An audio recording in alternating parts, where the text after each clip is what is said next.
அனைவருக்குமே வணக்கம். சற்று முன் கிடைத்திருக்கக்கூடிய ஒரு மிக மிக முக்கியமான செய்தி ஒன்று வெளியாகியுள்ளது. சற்று முன் ஈரோட்டில் தேர்தல் நடத்த தடை, ஆளுநர் அதிரடி அறிவிப்பு. இது மாதிரி வந்து பார்த்தீங்கன்னா செய்திகள் வந்து வெளியே இருக்கு.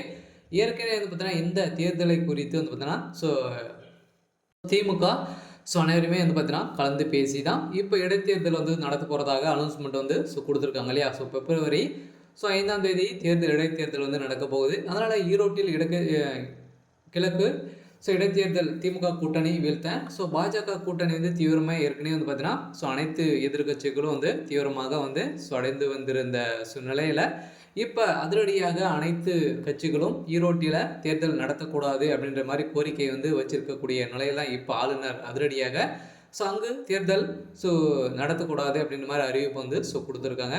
இதை பற்றி இந்த வீடியோவில் பார்க்கலாம். அதுக்கு முன்னாடி நம்ம சேனலுக்கு வந்து இப்போ தான் நீங்கள் முதல் முறையாக வந்திருக்கீங்க அப்படின்னா மறக்காமல் நம்மளுடைய சேனலை வந்து சப்ஸ்கிரைப் பண்ணி சப்போர்ட் பண்ணுங்கள். வாங்க வீடியோக்குள்ளே போகலாம்.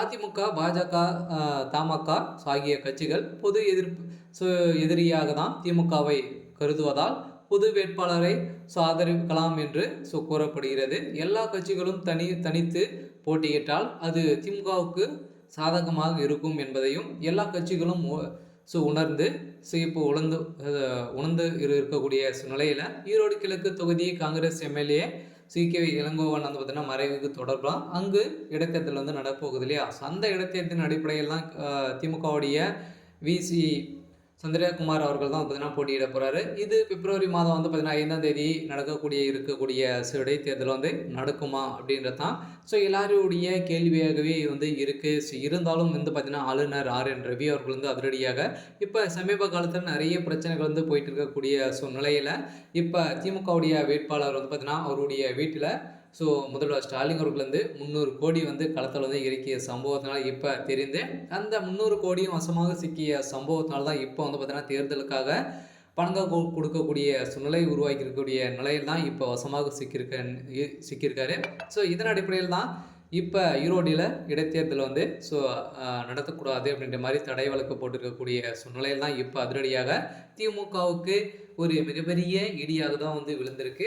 அதனால் குறுகிய கால இடைவெளி இருப்பதால் திமுக கூட்டணி, அதிமுக கூட்டணி, பாஜக கூட்டணி எந்த ஒரு கட்சியை போட்டியிட வைப்பது, யாரையும் வேட்பாளராக நிறுத்துவது என்பதில் மும்முரமாக ஆலோசி வந்திருந்த நிலையில் இப்போ திமுக சேர்ந்த வேட்பாளர் வந்து பார்த்தீங்கன்னா நின்று இருக்கார் இல்லையா. வந்து பார்த்தீங்கன்னா விசி சந்திரகுமார் அவர்களை வந்து நிற்க வச்சிருக்காங்க. இந்த தொகுதி மீண்டும் காங்கிரஸ் போட்டியிட விரும்புவதாக காங்கிரஸ் மாநில தலைவர் செல்வ பெருந்தகை அறிவித்திருக்கக்கூடிய சூழ்நிலையில் தான் இது தொடர்பாக திமுக தலைவர் முதல்வர் ஸ்டாலின் செல்வ பெருந்தகை இன்று மாலை அல்லது நாளை சந்தித்து பேசுவார் அப்படின்ற மாதிரி தான் செய்தி வெளியாக இருக்குது. இருந்தாலும் என்ன நடக்க போகுது அப்படின்றத வெயிட் பண்ணி பார்க்கலாம். இது மாதிரி செய்திகளை தெரிஞ்சுக்கணும் அப்படின்னா மறக்காமல் நம்மளுடைய சேனலை சப்ஸ்கிரைப் பண்ணிக்கோங்க. தேங்க்யூ.